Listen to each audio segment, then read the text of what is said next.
Hi, welcome to Cooking with Cori. I'm your host, Chef Cori Dern, and I'm also a proud media spokesperson for Foodland Ontario. And today I'm really excited about this recipe because nothing says Ontario comfort like soup. And this soup is a very simple soup to make, but the result is just absolutely delicious. Today's soup is an Ontario chicken and leek soup. And in front of me, you can see my beautiful bounty of Ontario yumminess. For this recipe, we've got some beautiful Ontario leeks. I've got some Ontario skinless thighs. You can use the thigh on the bone if you want, or you can use some skinless boneless. I've also got some beautiful Ontario carrots. I've got some lovely thyme, Ontario onion, bay. I've also got some whole peppercorns, salt, and pepper. And it's pretty straightforward. I've got my stock right here, my chicken stock. I'm going to recommend chicken stock because it is a chicken-based soup and you want that extra depth of flavor. But if you don't want to, make it too chickeny, you can actually use vegetable stock if you want, or you can do a half and half if you prefer. So for this recipe, it's kind of done in a couple of steps. The first step is we're going to take our chicken, and I'm going to put it into my pot first because I don't want it to splash if I add it in last. But I'm going to put it into my soup stock pot. And here I've got 6 beautiful Ontario thighs, and I'm leaving a little bit of the fat on it. I am going to recommend, even though for what I'm showing you here, it is skinless, boneless, I'm going to recommend that you use the chicken on the bone because Ontario chicken, the marrow in the bone, the flavor that the bone contributes to your stock is just fantastic. Again, you can get that depth of flavor using a chicken stock, but I mean, we're gonna really build on those flavors for this beautiful soup. So our chicken thighs are in the pot. And I'm going to add, now what I have here is sliced leek, the green part, the light green part and the green part. You can cut it into chunks if you want. I just did it for ease like this because I cut my leeks and did it all at once. To make it easy to remove because, like I said, we're doing this recipe in 2 stages. So for this first stage, we're going to cook our chicken. We're going to enhance the flavor of our broth by adding this beautiful whole onion. And then these lovely ingredients, the thyme and the bay and our salt and our pepper and our peppercorns. There you go. And I'm going to put this over here. And now I'm going to pour in my stock without spilling it everywhere. There we go. And what I'm going to do is I'm going to bring this up to the boil, and I'm going to simmer this. So when I say bring it up to the boil, what I mean is you want to bring it up so that you see it boiling, but then you're going to immediately bring it to a simmer. You're going to turn down your temperature because you don't want the boil to tear apart anything that's in there. You want it to come up to the boil so that we know that it's going to cook this to absolutely beautiful perfection. So this is going to come up to the boil, and when it does come up to the boil, we're going to, I'm going to say, do a little taste, remove the chicken pieces, and then we're going to use a cheesecloth, and we're going to strain all of the things that I just put in there. That's why I didn't cut up the onion. We're going to take out the thyme leaves, we're going to take out the bay, the peppercorns. The salt and the ground pepper is going to just dissolve beautifully into the stock. Those chicken thighs are going to cook perfectly or poach perfectly in the stock so that when we remove it and take it out, it's going to be absolutely beautiful. And then it'll be able to cool a little bit so that we can cut it up into lovely little bite-sized pieces. So this is going to cook for about, I'm going to say 30 to 40 minutes. And then once it does, you're going to take your cheesecloth. You're going to remove everything. Now, don't do what I've done in the past or other people have done in the past, where you take your cheesecloth, you put it over the sieve, you pour your soup out, and now all the broth is gone and you've just left your vegetables in the cheesecloth. That's a big no-no. For this, you want to make sure you have another pot ready to go so that once it's all done and it's absolutely gorgeous and we've removed all of these beautiful things, then that's when we're going to add our beautiful sliced Ontario carrots and the white part of the leek that we reserved. So we're going to have about 3 or 4 beautiful Ontario leeks for this recipe. And I'm going to say, anytime you go and make a recipe, bring your shopping list. Be really diligent about it. I'm always encouraging folks to shop with intention and purpose, because when you have a list, then you know exactly what you need to get. You're not going to overshop. And like I said, this is an absolutely beautiful recipe to do at any season. You can enjoy it in the summer, spring, winter, fall. and it just gives you really beautiful flavors. So once this has, in fact, come to the boil, we've removed everything else, then we're going to add our leek and our carrot. Let me add my leek to this so I don't forget, because all of those flavors are going to make for absolutely beautiful stock. And then you're just going to finish the cook on this until your carrots are absolutely beautiful and tender. When you're shopping, I'm going to encourage you to take a look for the beautiful, Foodland Ontario. That way you know where your produce is coming from, and you know that it's going to be at its peak perfection because you got it right here in Ontario. I'm going to encourage you to go to the Foodland Ontario website, and then that way you can check out this recipe directly. Remember that a recipe is just a guideline, so if you're looking at this and saying, oh, but I want to add this or I want to add that, there's this really great page on the website that is what's in season, and it can let you know what you can use, what's in season to substitute or add or make it your very own recipe. So as you know, through the magic of television, I'm able to take this beautiful pot while adding this beautiful ingredient to our said and finished product and grab this absolutely beautiful. Oh, this is so yummy. I'm going to put this right here. I've got two really beautiful piping hot bowls of this gorgeous soup. You can see that the leeks are absolutely gorgeous and tender. The chicken is cooked to perfection. Every bowl is just full of absolute delicious local warmth and splendor. I'm going to say this is one of my favorite all-time soups because I just love the feeling of eating soup on a chilly day and just feeling that love that it brings. And nothing gives you more love than shopping locally. If you want this recipe, I would love for you to go to the Foodland Ontario website. Check it out. You're going to be inspired by many other recipes that are there because there are so many wonderful recipes that you can download. And also you can go to rogerstv.com if you want to check it out, or go to my website, www.chefcori.com. I want to thank you so much for watching this episode. I hope you enjoy making your Ontario chicken and leek soup. It is absolutely delicious.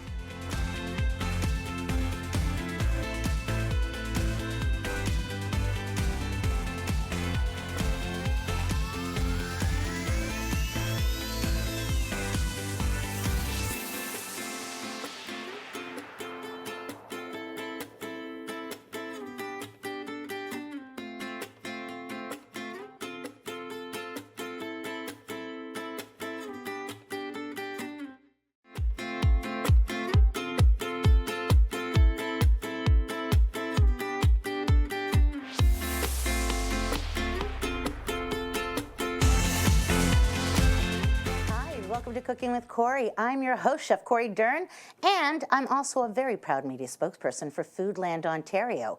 And today I've got an amazing Foodland Ontario recipe for you. You know, I'm always saying to you that a recipe is a guideline and you can, get as creative as you want. I'm going to encourage you not to get as creative as you want because this recipe is amazing. It nails it just as is.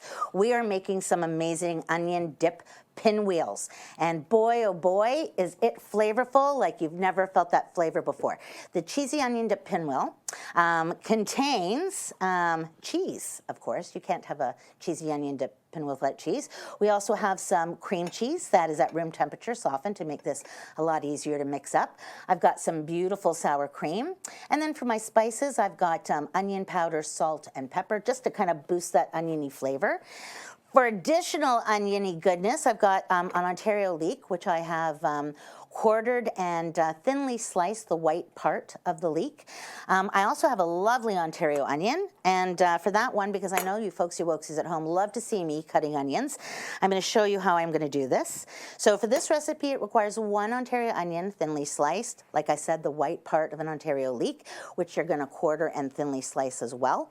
And for the Ontario onion, I'm going to cut it right through the root. You know me, take off the tip, keep the root, because the root is where that gas is that's going to make your eyes water. So whenever you're cutting an onion, number one, don't breathe through your nose. Breathe through your mouth. It makes it a lot easier to avoid crying. I've found that over the years. This is something that has done wonders for me. So not breathing through your nose because it's so close to your tear ducts. Two, just you know, be a mouth breather for this recipe, and then you're not going to cry any kind of tears. And as you can see, I'm not crying, and I just handled this onion. So holding my knife the way I want to hold it, so I've got a good grip in my hand in a claw position, I'm just going to finely back slice these onions, and I want them to be nice and thin. The thinner and more uniform that they are, the faster they're going to cook. And if you have thick sliced onion and thin sliced onion, you're not going to get an even cook. And this cook is actually going to take about 7 or 8 minutes, because what you want to do is make your onions really, really nice and caramelly. Now, a lot of times people think you need to add sugar to make your onions caramelized, but that is just not the case. There's a lot of beautiful sweetness within Ontario onion that will be released when you cook it nice and slow. And that's what this recipe calls for. Although the ingredients are super simple, and if you want, head over to the Foodland Ontario website for this amazing recipe. The ingredients are super simple, and the majority of it is sourced right here from Ontario. It does take a little bit of time to really get those gorgeous flavors out. So simple recipe, but it does involve patience, especially when it comes to sauteing these onions. Now, because we're limited in time, I did want to show you this. The onions are nice and thinly sliced. What you're going to do is you're going to melt some butter in your saute pan. When you're melting your butter, just to avoid the butter from burning, you're going to want to put a little bit of oil into your pan and then put your butter on top of the oil. And that way you're not going to get any black butter. It's going to melt beautifully, it's going to keep its lovely color, and it's not going to affect the flavor of the recipe. So in your saute pan, you're going to melt your butter, and then you're going to add just your leeks. You don't want to do the onion and the leek at the same time, because if you do, they're not going to cook evenly. You're going to have little burnt pieces of leek, and you don't want that. And the onion is going to take longer to cook. So once the leek is nice and soft, you're going to take it off the heat, you're going to put it into a pan, and then you're going to add the remainder of your butter with a little bit of oil again, and you're going to add these beautiful thinly sliced Ontario onions to that pan. You're going to take your heat from high and kind of make it more of a medium high, and while gently moving them around in your pan, do not add any salt. If you add salt, it's going to release the moisture in your onion, and your onion is going to end up being very mushy. And you don't want your onion to be mushy for this recipe. You want it to have that beautiful color, that beautiful depth of flavor that only comes with taking a nice time to caramelize your onion. Once your onion has been caramelized, then you're going to combine your beautiful Ontario onion and your Ontario leek, and you're going to put it into a lovely bowl, and you're going to look for this absolutely gorgeous color. This is a combination of both the colors of the caramelized onion and the leek. You can see that my onion is just absolutely beautiful. It's got that lovely golden brown color to it. The sweetness has totally been released. There's no acidity to it. It's going to be gorgeous.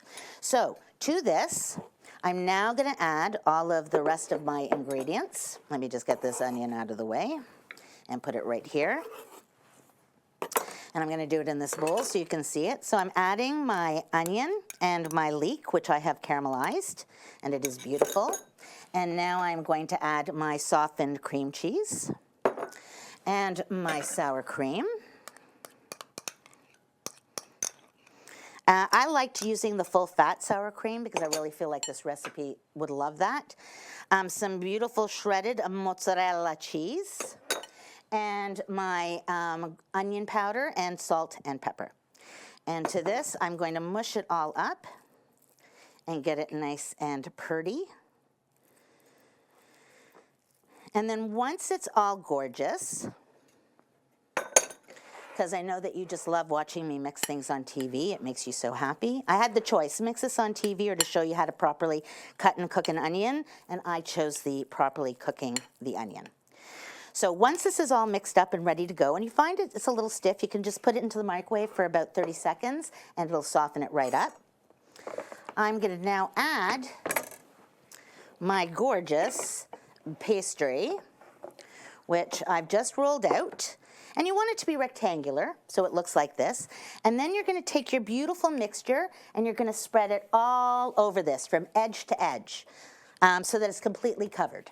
And once it's completely covered, you're going to roll it, and this is where you can get creative. You can either roll it this way or you can roll it this way. I'm going to say it's totally up to you.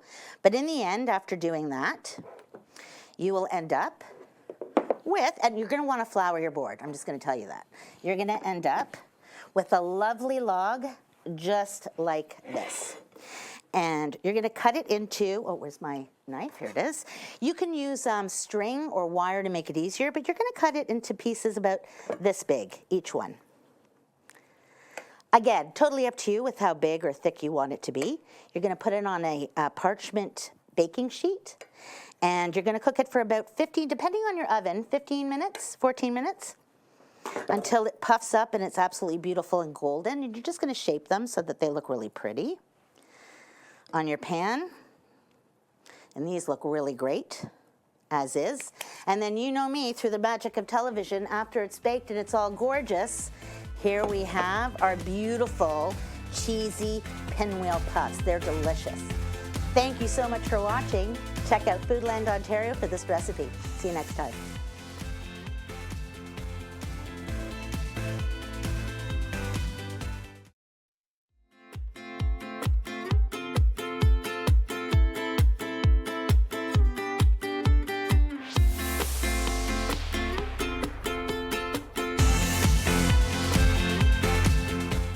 Welcome to Cooking with Cori. I'm your host, Chef Cori Dern, and I'm also a really proud media spokesperson for Foodland Ontario. And today I'm making a really, really lovely, simple, but I'm going to say classy dish that you can enjoy with any meal. And this is beautiful maple, carrots, and parsnips. Let me say that again for you. Beautiful maple, carrot, and parsnips. Every word in that sentence is Ontario awesomeness. Our carrots are from Ontario, our parsnip is from Ontario, and of course, maple syrup, come on. Best maple syrup in the world, of course. So for this recipe, it's really quite simple and really, really, really easy to do. Like with any recipe, it's a guideline, and I'm gonna say with this recipe, you're gonna probably wanna stick to it because it's really, really well thought out.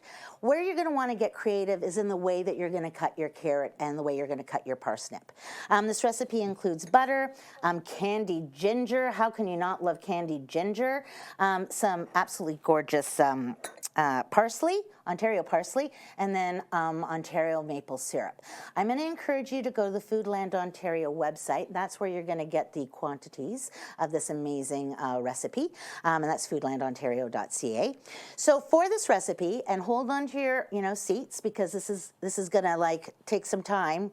All you have to do is evenly cut your carrots and your parsnips. So for this recipe, what I wanted to do is I wanted to do it a little creatively. And instead of just cutting it like this, I decided to cut it on the bias. But I think this recipe would be equally beautiful if you cut your carrots into sticks or batons, as well as your parsnips. The only thing that you have to make sure that you do is you have to make sure that when you cut them evenly. And what I mean by evenly is like this. You want them to have the same thickness, because they're going to cook at the same time. And the way that we're going to actually cook this recipe is to, here, let me do it like this so you can see it. The way that we're going to cook this recipe, believe it or not, is in the microwave. That is how easy this recipe is. Now, some of you may not be into microwave cooking. I'm going to say this is a really great microwave. What am I going to make for dinner? You're done in like 15 minutes with this recipe. All you need to do is add a little bit of water to your bowl. I'm going to slice up my parsnip on the bias, just as I was describing it to you, just like that. And I'm just making sure that this parsnip is going to be uniform with the carrots. It's a little more difficult to cut, but I find that when I'm cooking parsnip, it cooks at the same time as the carrots do. If you're concerned, like you're having a hard time getting your knife more so through the parsnip than you are through the carrot, then maybe cut it a little bit thinner. But for this, again, this parsnip is massive. So sweet. I have to say, the thing I really love about this dish is the maple syrup will really bring out that additional sweetness, but parsnips are so versatile and they're so sweet.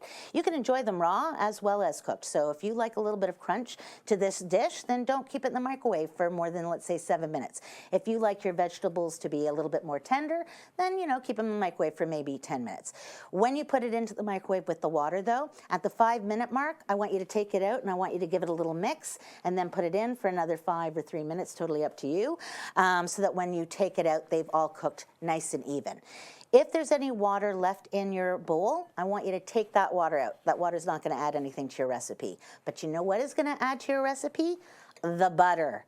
the butter is going to add to your recipe. The candied ginger is going to add to your recipe. I've got about 2 tablespoons of butter, 2 tablespoons of candied ginger, which I chopped up, and I'd be lying if I didn't say I ate like 3 of them while I was chopping them up because it's so yummy. They're kind of spicy and sweet, and they add a really nice finish to this. And then the Ontario maple syrup. The only challenge I had with finding Ontario maple syrup was which one to use because, you know, as a proud Ontarian, as you well know, maple syrup is awesome. Not all maple syrups are created equal. Make sure that you look for something that does say Ontario maple syrup because there is a big difference in the flavor, that is for sure. And then the garnish, once I'm done, is going to be this. So I'm going to finish chopping up my lovely parsnips. And again, I'm doing it on the bias. You don't have to do it on the bias. It's totally up to you. For those longer pieces, I'm just going a little tiny bit thinner. And I'm going to put that into my bowl. When you go to the Ontario Foodland website to check out this recipe, I'm going to encourage you to check out some of the other recipes that they have. They're really wonderful. For me, whenever I'm kind of in a moment of what am I going to make for dinner, I love heading over to the Foodland Ontario website because there are so many great recipes there. And you can also put it in with ingredients. Like let's say you have a bunch of, you went to a farmer's market and you got some beautiful Ontario products and you're thinking, what am I going to do with it? If you go to their website, you can type in the kind of vegetable that you have, and it'll come up with a lot of really wonderful recipes. There's also a seasonal availability guide on their website that lets you know when it's in season and when it isn't in season. And the big important part about shopping seasonally and locally is the quality of what you're eating. You know when you're eating something from Ontario because you just can't get that natural sweetness or the natural beautiful bounty that comes from here in Ontario. So finishing up this amazing parsnip, and one does the job. You know, I could tell you the recipe in cups or whatever, really it's up to you. If you're cooking for a crowd, then double up the recipe. If you're just cooking for one, then just quarter up the recipe. It's not a big deal. So once I put it in the microwave and now it's soft and I've drained off my water, I'm going to add my butter, my candied ginger, and my maple syrup. I'm going to give it a stir, and then I'm going to finish the cooking in the microwave. And then when it comes out, it is stunning, let me tell you. Boy, oh boy. So we started with this, and now we are finishing with this. And you can see that the carrots, this is all the same thing. I mean, this is what it looked like raw. Here it is done, just fresh out of the microwave. You can see the beautiful color coming through. I can smell the sweetness from the maple syrup and the candied ginger. It just gives it a nice little spicy, sweet little pop. And I think what I'd like to do with this gorgeous parsley is I want to garnish this because, you know, you not only eat with your eyes, you not only eat with your mouth, you eat with your eyes, right? So I want this to be absolutely stunning. There we go. And you can see I'm just running my blade naturally through this absolutely beautiful Ontario parsley. I don't want to go crazy through it because I just want to break it up so it's nice and pretty and not bruised. And what I mean by bruised is I don't want to go with the knife back and forth so that this takes away from this beautiful bright greenness and makes it kind of like a slimy dark green. You want to kind of treat your herbs very delicately and very gently. I hope you enjoyed this recipe. We'll see you next time.